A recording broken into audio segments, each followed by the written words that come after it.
Hello. Welcome to Educational Psychology class of Master's Program of the English Education Study Program Sanata Dharma University, Yogyakarta. Today we're going to discuss several topics in Educational Psychology class. So, I am Gloria. I am Yona. And I'm Ardi.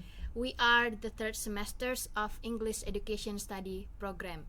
Today we're going to introduce Dr. Andus Consilianos Laus Mbato,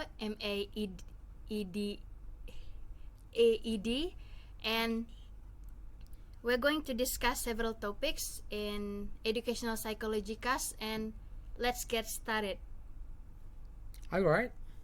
Okay, so Let's start. Okay, so the first question is, what is metacognition?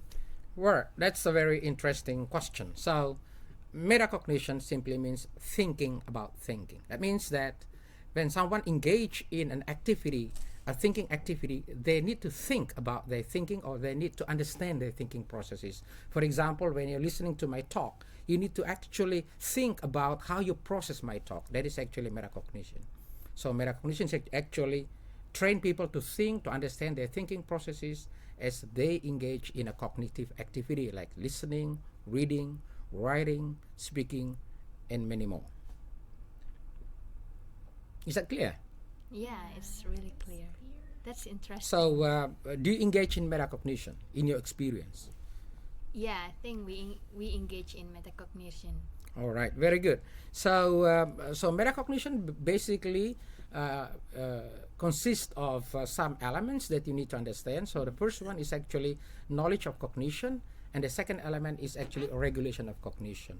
So when someone engage in cognition or in thinking, they need to understand what we call knowledge of cognition. And knowledge of cognition consists of three elements. The first one is declarative knowledge. The second one is procedural knowledge, and the third one is conditional knowledge. So, for example, what's meant by declarative knowledge is you need to understand the basic concepts of what you are learning. So, in a practical term, it is called knowing what. So, knowing the basics. So, the basics of the theory, the concepts. For example, if you learn the English verb tenses or the past tense, you need to know the regulations or the rules of the past tense. For example, the formula, the usage. So that's declarative knowledge. But it is not only that. You need to also develop what we call procedural knowledge. That's knowing how. So you need to know how to use the knowledge that you have in the declarative knowledge so that you become skilled. So being able not only to mention what past tense is, but to use past tense correctly. And the third element is called conditional knowledge or contextual knowledge, which means that students need to know when and why to use a certain knowledge and a certain concept. For example, they can tell the difference between the past tense and the present perfect tense. It is not enough. They can use the present tense and past tense in isolation, but when it comes to using them in context, they need to know whether it is correct to use the past tense, whether it's correct to use the present perfect tense. That is called conditional knowledge. But that is not enough. You also need to develop what we call regulation of cognition. So it means that they have to regulate their thinking, which consists of planning. So planning your thinking, planning your activities, and then monitoring your thinking, monitoring your activities, and then evaluation your thinking, evaluation the strategies, and evaluation the activities. For example, in reading, you need to know what strategies there are you need to use in order to read successfully. For example, you can use activating background knowledge, predicting, directed attention, and many more. That's you need to plan. Or you can also plan your studies. For example, you have a goal to finish your studies in 2 years in a master's program, right? Yeah. You need to plan how you are gonna achieve that goal, including daily scheduling of your activities, scheduling your paper writing, scheduling your life activities, your hobbies, so that you have a balanced life.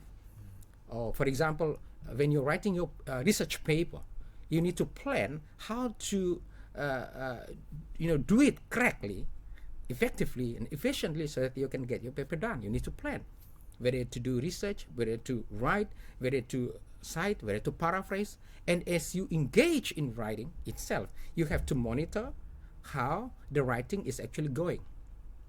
Is the product of writing well? Are you writing correctly? Are you writing in accordance with the norms of writing? You need to control the paragraphs. You need to control the main ideas. You need to control how you cite. And if you find any difficulties in the monitoring activity, you need to also problem solve, find the solutions to the problem. And once the activity is finished, you evaluate your work, you evaluate your study, you evaluate your life. All these activities is related to metacognition. Is that clear? Yeah, that's really clear. Okay, do you have any other question? Yeah, I think based on your previous explanation, that's means it seems like metacognition is based on yourself, right? Your own thinking. Yeah. Yes, but also you can learn from other people Yeah. who Okay. are more successful than you are.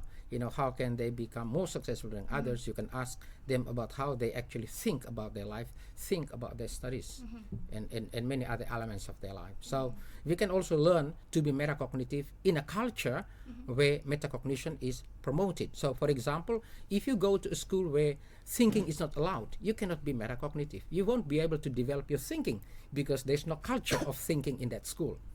So, for example, you want to work collaboratively to produce a research paper. Unless each one of you is metacognitively skilled, then none of you will be able to work together to produce a qualified piece of paper on time. So, to be able to work collaboratively, for example, each one of you should be good metacognitively.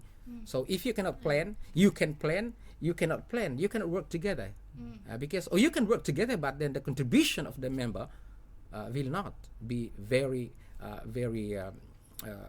effective, you know, in finishing the paper. So it actually collaborative learning can only work effectively when each one of the members is able to apply the metacognitive learning principles in their lives, but also in their studies. So in their lives, for example, if you cannot plan your life and you have a disorganized life, but you have agreed to meet, for example, tomorrow at 9 o'clock, you have agreed to meet, but you don't plan your life. So at 9 o'clock, you haven't woken up. You are already ready to start the work, but you haven't come to the place to work together. Then you won't be able to contribute, and the activity won't start. So it covers not only the activities in learning, but also in other walks of life, any activities outside the classroom setting.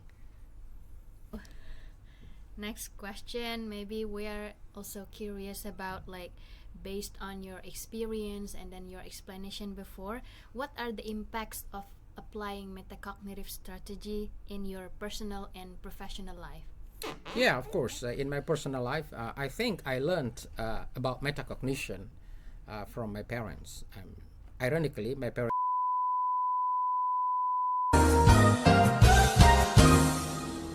monitoring my studies, goal setting. Like in my room, I had a goal I want to achieve. I had to divide the time to study, to work, because I had to work to earn money to support my studies. And all these principles that I implemented helped me